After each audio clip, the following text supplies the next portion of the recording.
की तरफ बढ़ रही थी तो वहीं दूसरी तरफ।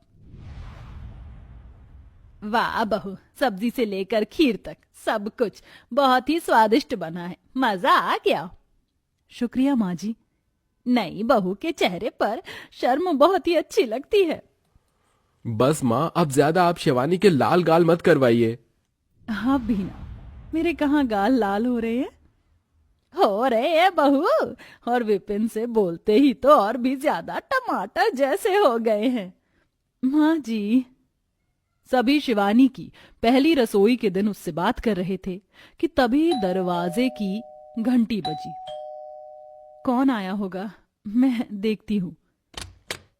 अरे तू शिवांगी? हाँ मैं। सरप्राइज। तू अचानक? जीजू के लिए मेरा मतलब मैं आपके लिए आई हूं। अंदर आ। हाँ बेटा, अंदर आ जा। दीदी, मैं 1 हफ्ते बाद वापस से यूनिवर्सिटी चली जाऊंगी, तो सोचा ये 1 हफ्ता आपके साथ बिता दूं। आपको बुरा तो नहीं लगा ना? नहीं, बिल्कुल नहीं। अंदर आ। शिवानी ने अपनी बहन को अंदर बुला लिया। पता नहीं क्यों ये लड़की मुझे कुछ नेक नहीं लग रही, या शायद मैं ज्यादा सोच रही हूँ। कहाँ खो गई माँ? कहीं नहीं। माँ, आज मैंने काम से छुट्टी ली है। मैं आज शिवानी के साथ घूमने जा रहा हूँ। बहुत अच्छी बात है। इसकी बहन का क्या करेगा? उसका क्या करना है? अगर शिवानी चाहेगी तो उसे भी लेकर चलेगी। ठीक है, ध्यान से जाना। विपिन ने अपने प्लान के बारे में शिवानी को भी बताया। मैं घर में शिवांगी को नहीं छोड़ूंगी। अब वो यहाँ आई है तो चलिए हम उसे भी अपने साथ लेकर चलते हैं। ठीक है, जल्दी से तैयार हो जाओ।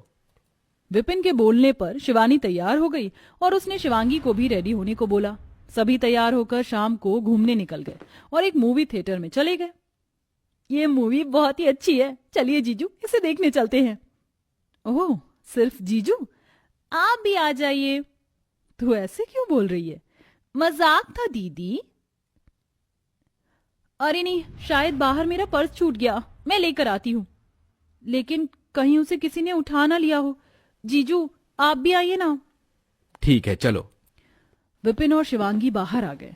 बाहर लाकर शिवांगी ने विपिन को कसकर पकड़ लिया और बोली, अब कहाँ जाओगे बच्चू?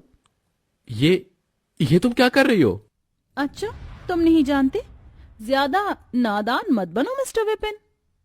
ओह, तो तुम मेरे साथ फ्लर्ट कर रही हो? नहीं, मैं तुम्हें शादी के लिए प्रपोज करना चाहती हूँ। मैं तुमसे बहुत प्यार करती हूँ विपिन, और मैं तुम्हें अपनी जिंदगी में लाना चाहती हूँ। बोलो, मुझसे शादी करोगी? सच कहूं तो तुम बहुत सुंदर हो। तुम्हारी दीदी तो बस ठीक ठाक ही है। मैं हमेशा से तुम्हारी